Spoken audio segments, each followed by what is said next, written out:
3年呢，把我得多少？把么嘞？over A9 啦，over A9 ဆိုမြင့်ကြီးပဲအဲ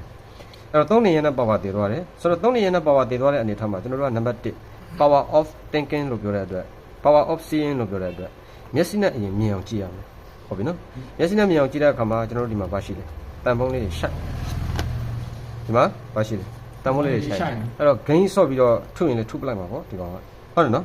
်အဲ့လိုဖြစ်နိုင်တယ်နော်ဆိုတော့ကျွန်တော် body ကိုကြည့်ကြည့်အောင် circuit ရဲ့ချင်းတွေကိုကြည့်ကြည့်မယ်ချင်းတွေကတော့ကောင်းပါလေဖြောင်းပါလေနော်အဲ့တော့ကျွန်တော်တို့ဒီကောင်ကို no power နဲ့လာပြီးဖြစ်ဆိုလို့ရှိရင်တော့နံပါတ်1အချက်အနေနဲ့ဘာလုပ်ရမလဲဆိုလို့ရှိရင် short ကြမကြကိုပြန်ဆက်ရမယ် battery မပါဘူး battery မပါတဲ့အတွက် short ကြမကြစစ်ကြည့်အောင် short ကြမကြစစ်ကြည့်တဲ့အခါမှာဒီမှာအတန်ပြေးတယ် ground ဟုတ်ပြီလားဒီဘက်ကအတန်ပြေးတယ်ဒီဘက်က ground ဒီဘက်ကကြတော့ဗာလဲဘိုးဆိုပေမဲ့ဟိုမှာ connection ဘယ်လောက်လဲပြရတယ်64ပဲပြရတယ် connection ဒီကောင်းမွန်နေတဲ့ battery connector တစ်ခုရဲ့ connection ဟိုမှာမီးအိတ်ပဲမီးဆက်ပြောက်ပေးကောင်းမွန်နေတဲ့ battery connector တစ်ခုရဲ့တန်ဖိုးတည်ဘယ်လောက်ထွက်မလဲဆိုတာကိုကြည့်ကြည့်အောင်ဘယ်လောက်ထွက်လဲ37အနည်းဆုံး300ကျော်ရမယ်ပြောချင်တဲ့သဘောကနားလည်လားမသိဘူးအနည်းဆုံးဘာဖြစ်ရမလဲ300ကျော်ရမယ်ဒါဆိုရင်ဒီကောင်ကအသံမမြည်ပေမဲ့သူ့မှာ short ရှိတယ်တနည်းအားဖြင့်ပြောမယ်ဆိုလို့ရှိရင်ဘီဘက်လမ်းကြောင်းမှာleak ဖြစ်နေတဲ့ကောင်တစ်ကောင်ရှိဟုတ်လားတန်ဖိုးတစ်ခုကိုဆွေးယူစားသုံးနေတဲ့အကောင်တစ်ကောင်ရှိဘိုးရှိလိုက်ရင်လည်းဒီဘိုးကိုဆွေးယူစားသုံးတဲ့အကောင်တစ်ကောင်ရှိနေတယ်အဲ့တော့ကျွန်တော် supply လေးရှိကြည့်အောင်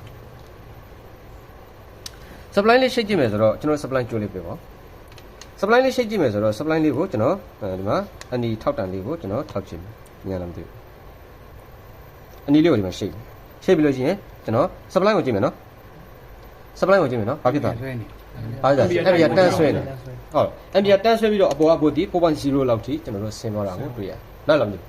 အဲ့တော့ဒါဒီဘာလက္ခဏာလဲလို့မေးလို့ရှိရင် short ရှိနေတဲ့လက္ခဏာဘာလက္ခဏာလဲ short ရှိနေတဲ့လက္ခဏာတနည်းအားဖြင့်ပြောမယ်ဆိုလို့ရှိရင် tan short လို့ခေါ်ပါတယ်အဲ့လိုမျိုး supply ရှိတ်ယုံတက်ယုံနဲ့တက် ampere မျိုးကိုဘာလို့ခေါ်လဲဆိုရင် tan short ဆိုပြီးတော့ကျွန်တော်တို့ကသုံးပါတယ်အဲ့တော့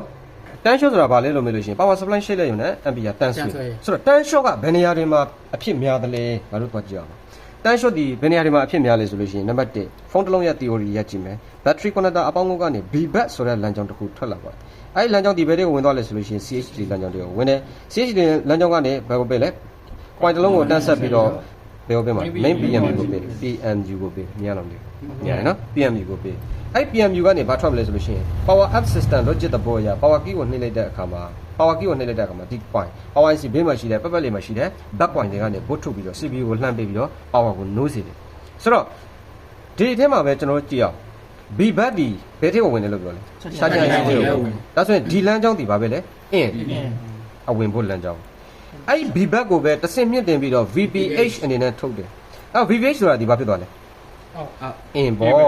ဘာပဲလဲပဲအဲ့တော့ဒီလမ်းကြောင်းမှာ short ကြတယ်အဝင်လမ်းကြောင်းမှာ short ကြတယ်နိုင်လားမသိဘူးဒီ short ကိုရှာဖို့ရန်အတွက်ကျွန်တော်တို့ B back ရောက်တဲ့နေရာတွေအကုန်လုံးကိုသိရမယ်ကွာကွန်းဆိုလို့ရှိရင်ရှာကြ IC ကိုရောက်မှာဖြစ်ပြီးတော့ MTK ဆိုလို့ရှိရင်တော့ switch IC တို့ PA တို့ DIC တွေကိုထပ်ဆောင်အနေနဲ့ရောက်အောင်အဲ့ DIC တွေ short ကြရင်လည်းအဝင်လမ်းကြောင်းမှာ input short ကြမယ် DIC short ကြရင်လည်းအဝင်လမ်းကြောင်းမှာ input short ကြမယ် D coin short ကြရင်လည်းအဝင်လမ်းကြောင်းမှာ input short ကြမယ်ဒါပေမဲ့ BPH power short လမ်းကြောင်း short ကြတယ်ဆိုလို့ရှိရင်တော့ကျွန်တော်တို့ battery ငုံမှာကျွန်တော် connection အပြည့်ထွက်တယ် BPH လမ်းကြောင်းကောင်းနေတာကိုကျွန်တော်တို့တွေ့ရတယ်ဒါပေမဲ့ power key ကိုဘုံမရောက်ဘူးနိုင်လားမသိဘူး power key ကိုဘုံမရောက် power key ကိုဘုံမရောက်ဘူးဆိုလို့ရှိရင်တော့ BPH power short ဖြစ်ဖို့များတယ်power key ကိုဘုံမရောက်တာက BPH power ကြောင့်လည်းဖြစ်တယ် main power IC ကြောင့်လည်းဖြစ်တယ်ဒါဆိုအခုလောလောဆယ်ကျွန်တော်တို့ရှိတ်လိုက်ရုံနဲ့ဘာဖြစ်နေလဲတန်းဆွဲနေတဲ့အတွက်ဘယ်လမ်းကြောင်းကိုဆရာမလဲဒီဘက်နဲ့ဒီလမ်းကြောင်းကိုဆရာရည်လားအဲ့တော့ကျွန်တော်တန်ဖုံလေးလက်ကြည့်အောင်နော်အဲ့တော့ဒီကောင်ကကွန်း CPU ကိုသုံးထားတာဖြစ်တဲ့အတွက်ဒီကိုရောက်မလားဒီဘက်တွေကစာချန်စီကိုရောက်စာချန်စီကိုရောက်မှာပြလို့ချင်းဒီကနေ BPH power ထွက်မယ်ဟုတ်တယ်နော် BPH power ထွက်မယ်အဲ့တော့ဒီကောင်လေးကိုကျွန်တော်တို့ခင်းခွေးလေးရိုက်ပြီးတော့အရင်ဆုံး short ရှာကြည့်မယ်ခင်းခွေးရိုက်ပြီးသွားတဲ့အနေထားပေါ့နော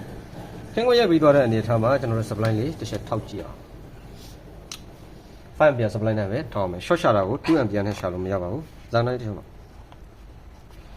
2 ampere နဲ့ရှာလို့မရဘူးเนาะ short ရှာတာ5 ampere နဲ့ရှာမှာဟဲ့ထောက်လာပြီထောက်ရှင်း